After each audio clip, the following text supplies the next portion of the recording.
Radio SME presenta. Las opiniones vertidas en este programa son responsabilidad única y exclusivamente de quien las emite. Leer para entender el mundo y para poder cambiarlo, con el propósito de mejorarlo. Leer para cambiar uno mismo, leer por gusto, por pasión, para saber, para conocer y también para dudar, para cuestionar. Letras militantes. Comenzamos.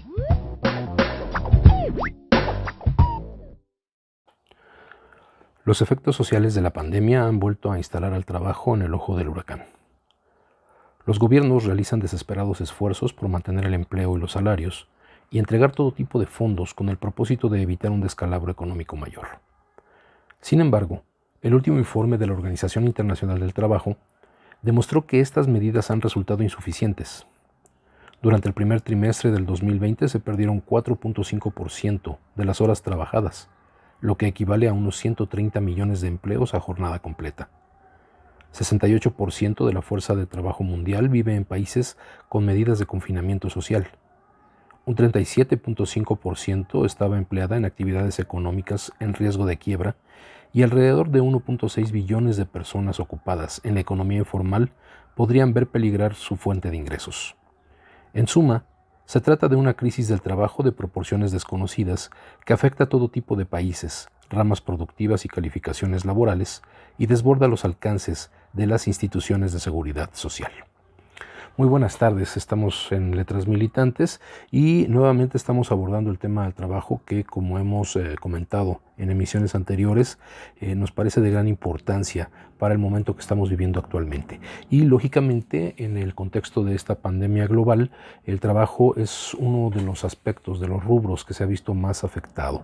Por eso recurrimos a este texto, Trabajar en tiempos de pandemia, antesala de nuestro futuro laboral. Es un artículo escrito por Giorgio Boccardo Bossoni, es un sociólogo, investigador de la Universidad de Chile, que, en este artículo se enfoca a estas repercusiones directas de la pandemia sobre el mercado de trabajo, sobre el mundo laboral. Hace una introducción muy interesante y se enfoca en un primer momento hacia la industria tecnológica como la que ha surgido con mayor fuerza justamente a partir de este proceso de la pandemia. Y como hemos dicho en otras emisiones, es que el gran capital siempre se ve beneficiado a pesar de que las condiciones sean aparentemente malignas para su desarrollo, como en este caso la pandemia, que afecta al mercado de trabajo, que afecta a la producción. Sin embargo, hay otras expresiones de la producción, del modo de producción, que se ven directamente beneficiadas, como es el caso de esta industria tecnológica, como vamos a ver en los siguientes apartados que vamos a abordar. Para quienes han podido conservar su fuente de empleo, el foco de atención se encuentra en cómo la pandemia intensifica el uso de tecnologías, modifica nuestra forma de trabajar y en las diversas acciones de resistencia de la fuerza de trabajo. Trabajadores y trabajadoras de la industria extractiva, manufacturas, construcción o faenas se exponen a diario para mantener la cadena de suministros funcionando. Las exigencias de seguridad y distanciamiento social y la reducción del trabajo presencial han forzado la inversión en tecnología para mantener el tranco de la producción. Nueva maquinaria y software para informatizar procesos, digitalizar recursos, crear mayor ciberseguridad y sistemas de coordinación en línea con proveedores, servicios de logística, clientes y el trabajo realizado desde los hogares. Son transformaciones que aumentan el encadenamiento con gigantes tecnológicos y posibilitan una menor presencia física y/o una reducción de la fuerza de trabajo permanente. Este es el gran golpe que ha recibido el mercado de trabajo. Si de por sí las crisis previas, como la del 2008, que venimos arrastrando desde aquel entonces, la crisis a partir de que revienta la burbuja inmobiliaria y que se hace todo un desorden en el mundo especulativo del capital, a eso hay que ir sumando que esta precariedad laboral, que está lógicamente ligada a la caída de la tasa de ganancia del capital, busca recuperarse a través de reducir las prestaciones, los servicios, las condiciones de trabajo para los trabajadores. Entonces, ese es el primer impacto que estamos detectando, que se ha detectado y que en otros aspectos rompe con esa estabilidad laboral al ser trabajos que se convierten en empleos eventuales, que no tienen esa formalidad, esa vigencia, esa seguridad a la que estábamos acostumbrados muchos de nosotros, por ejemplo el caso de los electricistas en Luz y Fuerza del Centro. No obstante, cuando las regulaciones laborales son menos estrictas o el empleo se ubica en la economía informal, la fuerza de trabajo ha tenido que optar entre exponerse al contagio o perder su fuente laboral. Y en este sentido también hay muchos vacíos aún en el marco jurídico, por lo menos en el nacional, por lo que se refiere a la posición que pueda adoptar el patrón frente a aquellos trabajadores que, por el tipo de labores que desempeñan, están en mayor riesgo de contagiarse y que, por lo tanto, se les dice, bueno, si no vas a continuar trabajando aquí, pues le vamos a dar el empleo a alguien más, al fin que hay un ejército de reserva de trabajadores que están dispuestos pues a arriesgarse con tal de seguir recibiendo un salario. Entonces ha faltado también mayor contundencia en el marco legal mexicano para poder resolver este tipo de conflictos cuando un patrón decide que el trabajador se tiene que presentar aunque forme parte de un grupo de riesgo, aunque su trabajo implique el mayor riesgo para el contagio, y entonces no se ve que haya una medida restrictiva hacia el patrón en ese sentido. Este ha sido el caso de cadenas de supermercado o tiendas por departamentos que presionan para que su personal de ventas asista, pese a los riesgos inminentes de contagio. Otro elemento sensible durante la crisis sanitaria es el trabajo de logística. Este incluye puertos aéreos y marítimos, carreteras y una red de transporte público y privado encargada de movilizar personas y entregar bienes y servicios en ciudades confinadas. Este también es de destacarse en el sector servicios y lo que tiene que ver con la logística del transporte. En el caso de México, pues recientemente vimos lo que pasó con pues prácticamente 5 líneas del metro que vieron suspendido su servicio por un problema eléctrico, por una falta de mantenimiento en las subestaciones de potencia del sistema colectivo de transporte, y que lógicamente pues eso generó un mayor problema para el traslado de miles, si no es que de millones de trabajadores a sus lugares de empleo o a sus hogares, y que no se ha podido resolver de manera total, porque además, considerando aún que estas líneas estén trabajando al 100% de su capacidad, vemos imágenes constantemente a través de redes sociales de la cantidad de gente que necesita utilizar estos servicios, y que por lo mismo que no hay la cantidad suficiente de estos transportes ni las redes lo suficientemente desarrolladas, pues se dan estos hacinamientos tremendos en los vagones del metro, en los microbuses, en el metrobús y en cualquier otro tipo de transporte. Entonces sí estamos viendo que también es otra de las áreas terriblemente afectadas por la pandemia, esta área de servicios y las áreas encargadas de la logística de transporte. Aquellas empresas que realizan transporte de pasajeros como aerolíneas, trenes o buses, o cuyas cadenas de suministro dependen de relaciones presenciales, se encuentran en riesgo de quiebra inminente. En cambio, aquellas que cuentan con tecnología de compra, venta y distribución virtual o logística propia han visto crecer su demanda y empleo. Sin embargo, se registra una heterogénea gama de condiciones laborales que van desde protecciones sociales y rigurosas medidas de seguridad hasta modalidades sin contrato, como ocurre en el caso de ciclistas y motoristas de Uber Eats, Rappi o Globo, que recorren ciudades vacías entregando compras para contribuir al confinamiento de la población. Este también es un tema que ha llamado mucho la atención recientemente, como veremos también en la segunda parte del programa, en nuestra tercera conferencia nacional de la nueva Central de Trabajadores. El caso de estas plataformas naranjas, como se les denomina, que son estos trabajadores de primera línea que con sus propios medios, como es una bicicleta o una motocicleta, tienen que desplazarse para entregar productos y atender las necesidades de otros negocios que han optado por la vía de la venta en línea o vía telefónica. Como se menciona en parte del texto, sí ha paliado en algunas empresas que son capaces de pagar su propia tecnología y sus propios servicios de entrega y de logística, son los que han logrado superar esta crisis con los menores daños posibles, porque definitivamente hasta el consumo se ha visto afectado por esta pandemia. Pero lo que queda nuevamente a la vista es que no hay medidas que protejan a los propios trabajadores y trabajadoras de estos servicios. La modalidad que ha acaparado mayor atención durante la pandemia es el teletrabajo.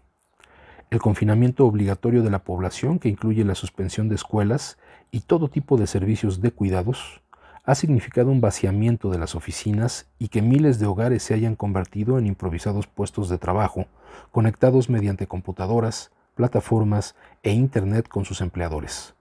Una modalidad que no se reduce a las profesiones liberales, sino que se extiende a ocupaciones tan diversas como docencia básica, secundaria y universitaria, tareas de soporte técnico, servicios de contabilidad y administración de oficinas, ventas de productos o servicios de atención al cliente. Son millones de trabajos ejercidos mayormente por mujeres que, producto del confinamiento, se exponen a una mayor carga de trabajo de cuidados y situaciones de violencia intrafamiliar. En ese sentido, el teletrabajo no solo altera el modo de ejercer profesiones u oficios, sino que obliga a una reorganización total de los hogares, a asumir mayores costos en tecnología e insumos básicos y dificulta poner límites a la jornada laboral, lo que agudiza su superposición con el trabajo de cuidados. Esto también ya lo habíamos abordado en emisiones anteriores, cómo la mujer se ve mayormente afectada por estas condiciones críticas de la pandemia, que además de su jornada laboral como trabajadora, por el mismo rol de género que se le asigna y que socialmente es aceptado, avalado, que así debe ser, tiene que cumplir o se ve obligada a cumplir con las funciones de limpieza, de cuidados en el hogar, de atención a los hijos, y esa atención a los hijos no solo pasa por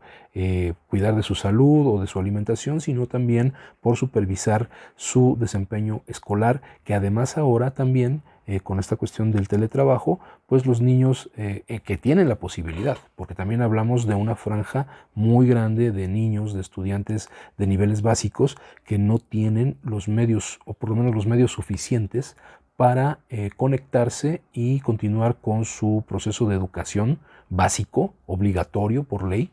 pero que ahora se tiene que dar a través de la televisión, de la computadora o de sus dispositivos móviles. Entonces sí hay muchos elementos que nos dicen que, por ejemplo, en el caso del teletrabajo hay mucho por hacer. Mencionábamos también hace 2 emisiones que, aunque hay ya un decreto que en el caso de México busca regular el teletrabajo, es insuficiente todavía, tiene serias lagunas y pues no contempla de manera explícita o de manera muy formal cómo va a ser el suministro de estos bienes o de estos artículos que se van a requerir para el teletrabajo. No expresa de manera contundente si va a haber sanciones a ese patrón que no cumpla con estas condiciones. En fin, son cuestiones que por un lado nos hace pensar que esta ley o que este decreto fue hecho un poco al vapor, por las mismas condiciones de urgencia con la que se han presentado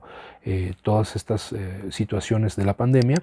pero que requiere también de la participación de los propios trabajadores y trabajadoras. No son leyes que se pueden crear desde la esfera superior del gobierno que desde su particular punto de vista aprecia o entiende ciertas situaciones, cuando lo que debiera hacer es consultar a los propios trabajadores, a las trabajadoras, sobre cómo han podido llevar adelante sus empleos a través del teletrabajo. Esa es una tarea que tiene muy pendiente todavía el gobierno por realizar, si hay la intención, si hay la verdadera voluntad de apoyar a las trabajadoras y trabajadores de este país. Pese a que las situaciones más visibles obedecen a dilemas de contagio y sustento cotidiano, observamos un cambio mucho más profundo que pone a los gigantes tecnológicos en el centro de la producción y a las plataformas como uno de los principales mediadores de las relaciones laborales. La extracción de datos está aumentando las posibilidades de conocer cómo trabajamos y generar aprendizajes para futuras automatizaciones y procesos de descalificación laboral.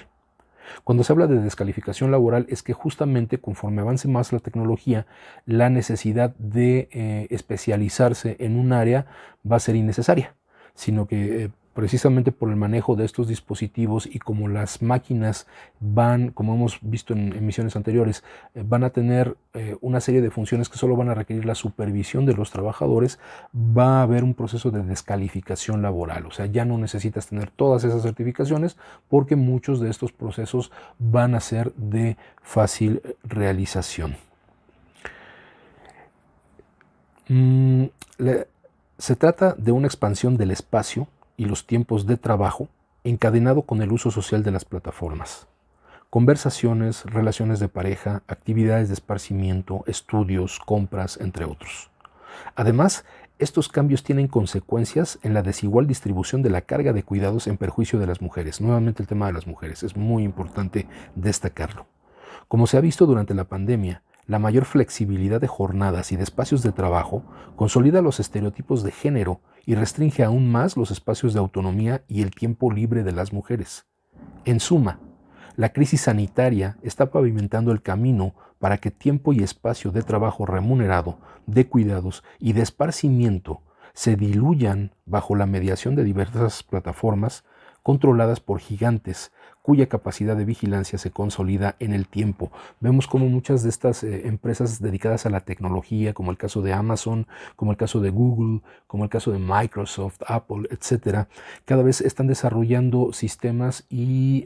algunas ramas no centralizadas en el desarrollo de software o de los propios, del propio hardware, los aparatos para poder tener estos programas, sino que hay áreas que se empiezan a especializar en el terreno de la seguridad, de la vigilancia, aplicaciones para poder dar seguimiento a las actividades conectando la cámara o las cámaras. Puede ser desde la computadora, el celular, la tableta en la propia casa e ir controlando estas actividades. Es como se va rompiendo esa frontera de intimidad que antes teníamos como trabajadoras y trabajadores, en donde podíamos decir, bueno, termina la jornada de trabajo, yo me retiro del centro de trabajo, me voy a mi casa y tengo toda la privacidad y la intimidad para hacer mis cosas. Hoy se está rompiendo esta parte. ¿Por qué? Porque pues, no se le está haciendo un freno a esta imposición de la lógica del capital de absorber cada vez con mayor fuerza la actividad del propio trabajador, de la propia trabajadora para poder explotarlo y obtener la ganancia. Vámonos a una pausa y regresando de la pausa, bueno, vamos a seguir abordando este tema y cómo incluso en la nueva central de trabajadores hay un plan, hay un proyecto para combatir muchas de estas condiciones. En un momento continuamos. Estás escuchando Letras Militantes.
Letras Militantes. Continuamos.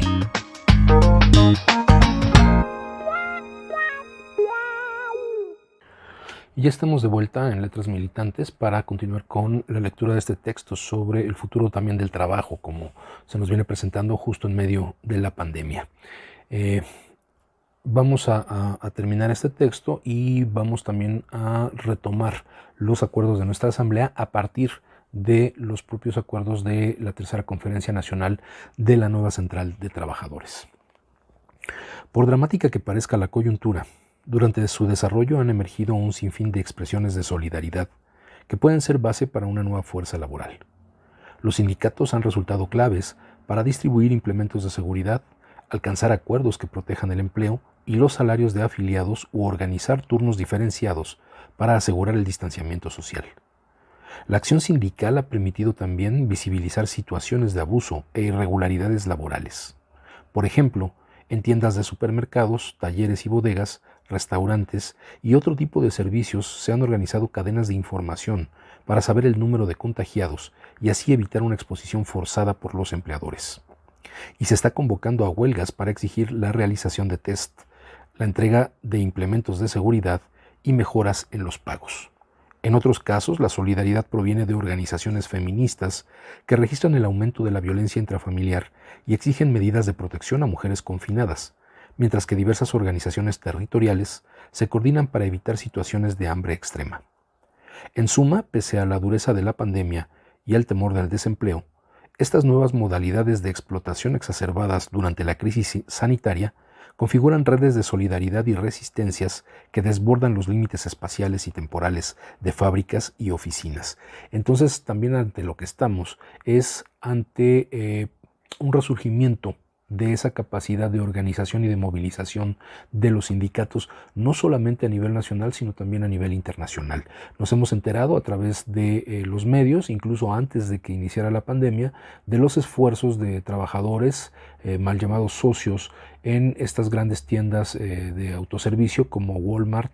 como Sam's, en donde pues ellos carecen por completo de cualquier tipo de prestación, pero han empezado ya a organizar sus propios sindicatos, a buscar sus formas de organización muy particular de acuerdo a las labores que realizan para poder defender sus derechos, obtener derechos y defender los que están plasmados en la ley, que sean cumplidos por parte del propio gobierno y por parte de los patrones. Y en ese sentido, el trabajo de los sindicatos pues retoma esa parte de hacer materializar lo que la ley está expresando como defensa de los derechos de los trabajadores y poder ir más allá incluso. Y en este ir más allá es en donde nosotros hemos insistido que nuestro sindicato ha avanzado de manera inédita en la historia del propio sindicato y de las organizaciones en general de trabajadores de nuestro país y podríamos decir que de muchos otros países en el mundo, porque frente a esta situación que vivimos del despojo salvaje de nuestra fuente de trabajo a través de aquel decreto ilegal e ilegítimo de extinción en el 2009, bueno, pues nuestro sindicato no se quedó en el mero papel de pues hacer un proceso legal que una vez culminado con la decisión en el 30 de enero del 2013 de la Suprema Corte de Justicia de decir que no teníamos derecho al patrón sustituto y que lo único que podíamos hacer era liquidarnos, bueno, nuestro sindicato opta por una movilización más fuerte, por salir a las calles y por rebasar el marco legal para buscar una solución política a nuestro conflicto. Esto es algo que se tiene que resaltar porque nosotros llevamos prácticamente una década de experiencia en la lucha de resistencia en contra de los embates neoliberales, en contra de las políticas de precarización del empleo y con todo el trabajo que nos ha costado hemos obtenido algunas ventajas que, considerando el mercado laboral como se encuentra hoy, pues ninguna otra organización ha podido aspirar a ello. Entonces, esta capacidad de negociación, esta capacidad de movilización, de salir a las calles, este fuerte arraigo de la identidad del Sindicato Mexicano de Electricistas es lo que nos ha servido para paliar en estos 10 años el gran problema de la reinserción laboral. Hoy, frente a la pandemia, los retos son diferentes, no son menores, y nos obligan a que estas soluciones que busquemos sean mucho más diversificadas. Es decir, mientras que en el pasado la aspiración primera y directa era la reintegración de nuestro empleo en luz y fuerza del centro, la imposibilidad de que esto ocurra nos obliga a buscar otras alternativas, pero siempre dentro del sector eléctrico. Ahora que estamos en la lucha legal por el recuperar nuestra zona y materia de trabajo en esta demanda en contra del SUTERM, bueno, buscamos también recuperar el trabajo en el sector eléctrico, pero nuestros proyectos, por ejemplo, en la cooperativa LF del Centro, también buscan diversificar este campo de trabajo, esta materia de trabajo, para que podamos aplicarnos de acuerdo también a habilidades que hayamos obtenido durante la resistencia o que teníamos también desde que éramos trabajadores de Luz y Fuerza, pero que pues no explotábamos o explotábamos mínimamente por tener un empleo fijo, un empleo estable en Luz y Fuerza del centro. Entonces, hoy el trabajo de los sindicatos, de las organizaciones, de las trabajadoras y trabajadores, se redobla el esfuerzo que hay que hacer para que estos sindicatos puedan juntar a los propios trabajadores, a las propias trabajadoras y buscar una solución afín a las necesidades de los propios trabajadores, de nuestra clase trabajadora.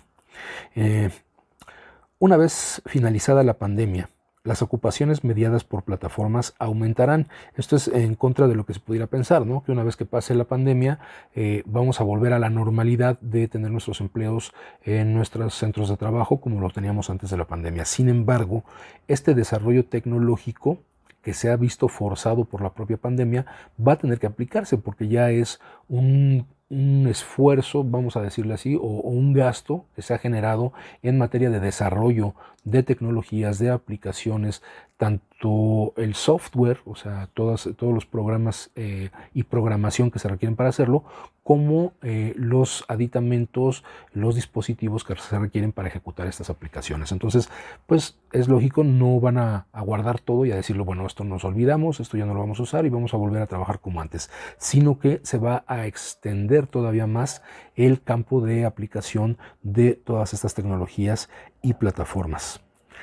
Para visiones optimistas es el comienzo de una nueva era de bienestar en que las tecnologías permitirán trabajar menos, producir más y vivir mejor. Pues sí, esa es una visión optimista, pero un tanto fuera de la realidad del mundo del trabajo que conocemos en América Latina y que conocemos también particularmente en México. Sabemos que con el uso de más tecnología, a lo que van a apuntar muchos de estos patrones es a trabajar más, a producir más y a vivir peor, porque no hay un trabajo paralelo, y lo decíamos en el programa pasado, entre el desarrollo tecnológico y las condiciones legales, las condiciones de regulación del trabajo que debe haber por ley. Y continúa el texto. No obstante, perspectivas críticas han advertido que la automatización está generando mayor control y descalificación de la fuerza de trabajo. Y de no tomar medidas radicales, estaremos ad portas, es decir, en la entrada o en la puerta, de una nueva era de desigualdades. Más allá de estas proyecciones, los grandes conglomerados multinacionales se encuentran discutiendo sobre el ahorro en menos metros cuadrados, la reducción de costos en insumos, una mayor flexibilidad de la jornada y posibilidades de control. En ese sentido, sería un error pensar que en el futuro todo el trabajo se realizará de manera remota o que toda automatización será sinónimo de desempleo. La posibilidad de conectarse en todo espacio y tiempo hará del trabajo una experiencia omnipresente, que no se reducirá al confinamiento en el hogar, lo que diluirá una premisa elemental del capitalismo industrial, que el trabajador vende voluntariamente su tiempo de trabajo y que el capital proporciona el espacio y los medios de producción. Estamos frente a ese cambio histórico en donde, pues como lo hemos también mencionado en otras emisiones, si bien el cambio tecnológico no apunta a un total desplazamiento de la raza humana como fuerza de trabajo, sí cambian las condiciones, sí se desplazan de los centros de trabajo ahora hacia los hogares o se reducen obligándonos a tener otro tipo de habilidades y aptitudes. Al principio comentábamos que vamos hacia una descalificación del trabajo. Esto en el sentido de que la especialización ya no es lo importante, sino que ahora hay que conocer diferentes actividades, diferentes procesos, saber cómo ejecutarlos para poder tener un trabajo mucho más seguro. Pero eso no obsta para decir que no va a haber preparación o no va a haber formación. Por el contrario, el manejo cada vez más especializado de instrumentos electrónicos, tecnológicos, etcétera, sí va a requerir una formación mínima indispensable en el manejo de estos dispositivos y un conocimiento amplio de diferentes formas de trabajo con estas aplicaciones. Por ejemplo, por citar un ejemplo, el poder utilizar de manera muy eficiente y muy productiva todos estos programas de Office, el Excel, el PowerPoint, el Word y poder utilizarlos para desarrollar todo tipo de trabajos, no solamente para los que nos hemos formado tradicionalmente. La posibilidad de conectarse en todo espacio y tiempo hará del trabajo una experiencia omnipresente, ya lo decíamos. No se va a reducir al confinamiento en el hogar, esto es muy importante, porque va a ser también en movimiento, que tengamos nuestro celular, y ya nos ha pasado en algunas ocasiones que tenemos que conectarnos a conferencias, a eventos o dar informes a través de la red social mientras nos vamos moviendo en nuestros vehículos. Pero también el trabajo remunerado se imbricará de forma mucho más significativa con el trabajo de cuidados realizado por las mujeres. De allí la relevancia de abordar la crisis de los cuidados y el potencial transformador que compartan los conflictos asociados a este tipo de desigualdades en el trabajo. En definitiva, la cuestión no radica en una tecnología específica o en el espacio en que se desempeña un trabajo, sino en el uso concreto que el capitalismo hace de estos para elevar la explotación. En el caso, por ejemplo, de los cuidados y de estas actividades que se hacen en casa, que no son remuneradas, pero que son necesarias para la reproducción del propio mercado del trabajo. Es decir, si como se impone en nuestra sociedad, la mujer tiene la obligación, de acuerdo al rol de género que se le asigna o que se le impone, del lavado de ropa, de la cocina, de la atención a los hijos, esto permite que otras actividades se desarrollen. En este caso, el papel patriarcal, instrumental del hombre como proveedor de todos los bienes para que pueda vivir la familia. Entonces, estos trabajos que no son remunerados, pero que ayudan a que se reproduzca el capital a través de la fuerza de trabajo en las labores cotidianas de trabajo, en las labores,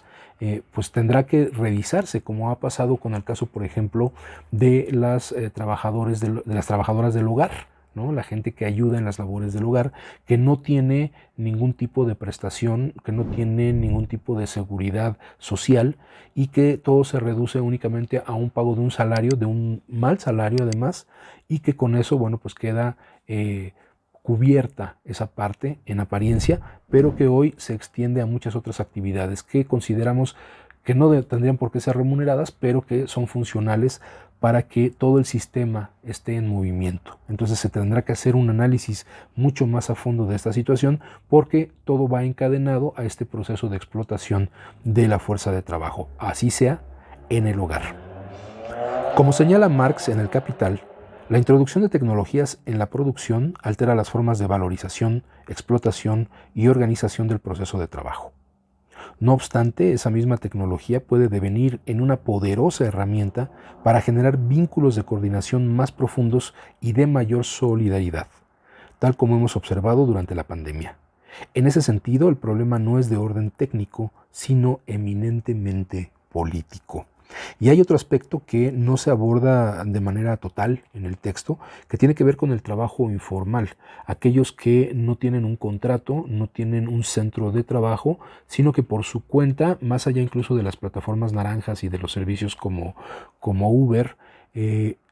todos estos trabajadores y trabajadoras que con sus propios medios obtienen las mercancías o los objetos que utilizan para realizar sus labores y poder realizarlos o venderlos ellos mismos en la calle. Entonces ellos están también enfrentados a esta pandemia en un nivel de indefensión mucho mayor del nivel normal de los trabajadores y trabajadoras del país. Es un tema que también es necesario abordar, que es necesario también considerar qué medidas de tipo legal, qué medidas regulatorias en el aspecto laboral se pueden lograr para este amplísimo sector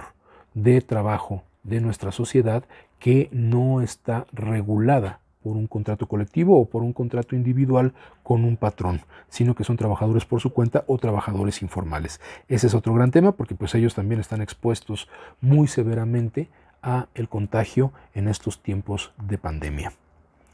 Ya para finalizar nuestro programa, me gustaría darle lectura a los acuerdos que tuvimos en nuestra Asamblea General del pasado 4 de febrero del 2021. La Asamblea General del ESME se pronunció a favor de la reforma a la Ley de la Industria Eléctrica del presidente Andrés Manuel López Obrador. Al mismo tiempo, demanda la restitución de Luz y Fuerza del Centro, su contrato colectivo y la reinstalación de todos los electricistas despedidos por el gobierno neoliberal de Felipe Calderón. Ello como parte esencial del rescate de la soberanía energética del país y el fortalecimiento de las empresas públicas del sector. Así ha sido el reiterado compromiso del presidente de la República de hacerle justicia a las y los trabajadores del ESME. La Asamblea General del ESME se pronunció por la prohibición en México de la subcontratación del trabajo, outsourcing,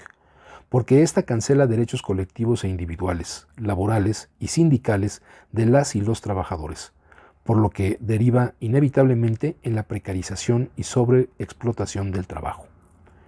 En este sentido, la Asamblea General acordó impulsar los acuerdos de la Tercera Conferencia Nacional de la nueva Central de las y los Trabajadores, y como parte de estos promover con la nueva central y otras organizaciones sindicales y cooperativistas de México una consulta directa con las y los trabajadores en torno al debate nacional sobre el outsourcing. Para la Asamblea General del ESME es necesario y urgente revitalizar la contratación colectiva, así como la independencia y democracia sindical en nuestro país. Estos son los acuerdos que se tomaron y esto fue el boletín de prensa que circuló desde nuestra organización para las redes sociales. Entonces nos parece muy importante cómo mientras hay una discusión en el ámbito intelectual, en el ámbito académico del mundo del trabajo afectado por la pandemia, pues no solamente se queda en el análisis, en la percepción que están teniendo los académicos, los investigadores sobre lo que está sucediendo, sino que a nivel ya de nosotros, de los y las trabajadoras, el